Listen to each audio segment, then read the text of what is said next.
Nasci em Estância, Sergipe, e aos 3 anos de idade fui morar em Salvador, onde passei toda a minha infância e parte da minha adolescência. Aos 12 anos comecei a trabalhar, inicialmente numa loja na Baixa do Sapateiro, chegando a trabalhar também num edifício como ascensorista de um elevador, e nos fins de semana trabalhava nos escritórios, limpando os escritórios. Vim para Aracaju, na minha adolescência ainda, e aqui comecei a trabalhar como comerciário e depois bancário. E cheguei à Universidade Federal de Sergipe, onde passei no vestibular de Direito, aqui em Sergipe e também na Bahia, na época. Fiz a opção por Sergipe, porque já estava trabalhando em um banco particular. E na universidade fiz carreira estudantil, como estudante, militei na política estudantil, fui presidente do Centro Acadêmico Silvio Romero, da Faculdade de Direito, e fui representante dos estudantes no Conselho Universitário.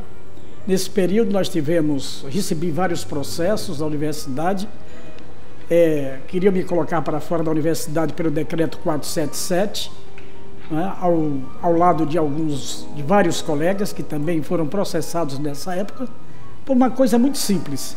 Nós reivindicávamos, na época, a criação do restaurante universitário e da Casa do Estudante. Depois que me formei, ingressei na Ordem dos Advogados do Brasil e também, a partir de 5 anos de formado, passei a militar naquela instituição. Na Ordem eu fui tudo. Fui conselheiro, fui secretário, fui presidente, fui conselheiro federal durante 6 mandatos. Enfim, foi uma vida muito ativa naquela instituição. Na Ordem, quando eu fui presidente, foi um período muito difícil da história de Sergipe. Nós denunciamos, na época, a existência de um esquadrão da morte que existia dentro do aparelho policial do Estado.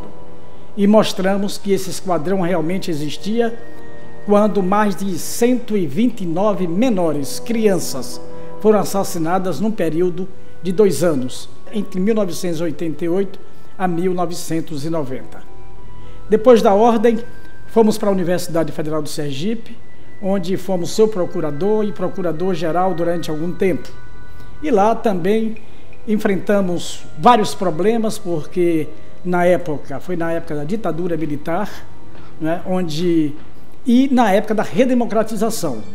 Nós tivemos a oportunidade de mostrar à comunidade universitária de que a universidade deveria se abrir para o povo, porque, afinal de contas, a universidade era mantida pelo trabalhador. E não era possível que a comunidade universitária quisesse viver num gueto, fazendo com que a universidade, ao invés de servir à sociedade, servisse apenas aos interesses dessa mesma comunidade. Viemos depois, fui procurador-geral do município de Aracaju, fui secretário-geral do governo do Estado na administração Marcelo Deda e cheguei ao Tribunal de Contas do Estado de Sergipe. Dentre várias lutas que empreendemos aqui na qualidade de presidente da instituição, teve uma que eu me orgulho muito, que foi a Operação Antidesmonte, no qual eu recebi alguns prêmios de instituições nacionais. A Operação Antidesmonte foi uma experiência que nós passamos no ano de 2012, onde várias prefeituras de Sergipe foram colocadas numa situação de desmontagem da sua estrutura por parte daqueles prefeitos, daqueles gestores que saíam, e para não permitir o trabalho do gestor que entrava, como por exemplo, teve um município aqui que o prefeito que estava saindo, no último dia de administração, ele tirou todos os móveis, todos os equipamentos que tinha na prefeitura, não deixando sequer uma cadeira. Em outro município, isto em 2012, em outro município, todos os veículos, todos os equipamentos da prefeitura, o prefeito que estava saindo colocou açúcar nos motores para não permitir que esses veículos fossem na administração seguinte utilizados. E em 2016 resolvemos dar um basta nisso. E junto com o Ministério Público Estadual, nós fizemos a chamada Operação Antidesmonte, onde foram produzidos mais de 80 processos de improbidade administrativa e de crimes praticados por alguns gestores. Esses processos foram realizados pelo Tribunal de Contas e foram encaminhados todos para o Ministério Público Estadual.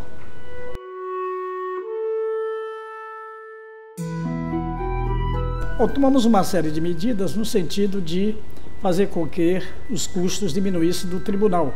E para isso, e sem prejudicar também o bom andamento dos serviços aqui na casa. Acabamos com a série de comissões que existiam. Tínhamos 115 cargos em comissão dentro da presidência e apenas nomeamos 45 cargos. Isso fez com que, no final da nossa gestão, independentemente das aquisições que nós fizemos na área de tecnologia da informação, isso poupamos ainda cerca de 10 milhões de reais. Esse dinheiro foi destinado, atendendo a um apelo do governador da época e atendendo a um apelo dos secretários, vários secretários de Estado, nós conseguimos fazer com que esses recursos fossem para a aquisição de 2 carretas, uma para o combate do câncer da mulher e uma para o combate do câncer do homem. Da mulher, o câncer de mama, do homem, o câncer de próstata e o câncer de pele. Tudo isso foi feito graças àquele trabalho que nós fizemos no sentido de cada vez mais baixar os nossos custos aqui na casa.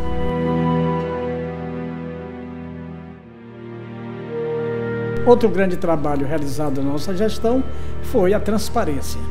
Todos sabem que a transparência é um instrumento importante do combate à corrupção. Nós atacamos os municípios e depois atacamos as câmaras municipais. Foi um trabalho também, é bom que se ressalte, feito junto com o Ministério Público Federal.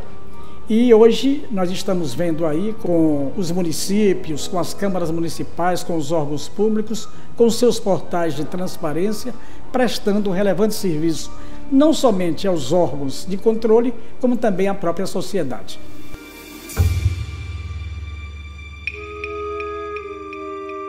No final da gestão da Prefeitura de Aracaju, em 2016, ainda como presidente, tivemos que tomar algumas providências no sentido de garantir o salário dos servidores públicos municipais. Bloqueamos contas e monitoramos todos os gastos da Prefeitura na época. Esse foi um fato importante também porque fez com que aqueles servidores não tivessem prejuízos no seu labor, nem também no recebimento dos seus vencimentos.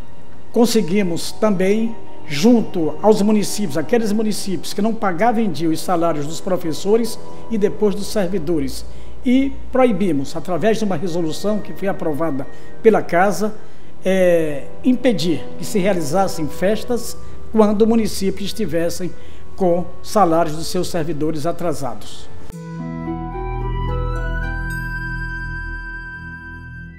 Na vida só existem 3 caminhos, 3 vias para você perseguir.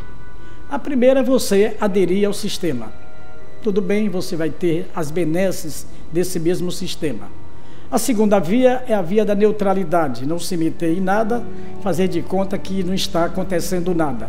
E a terceira é quando você parte para o embate contra o sistema, para criar um mundo mais justo, um mundo onde as pessoas possam participar de forma ativa das suas riquezas.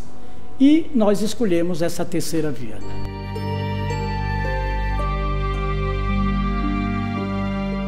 Nós vivemos um período muito triste da história do país, um momento em que a corrupção se tornou regra, principalmente na gestão pública. Nós não podemos permitir isso. A regra deve ser a decência.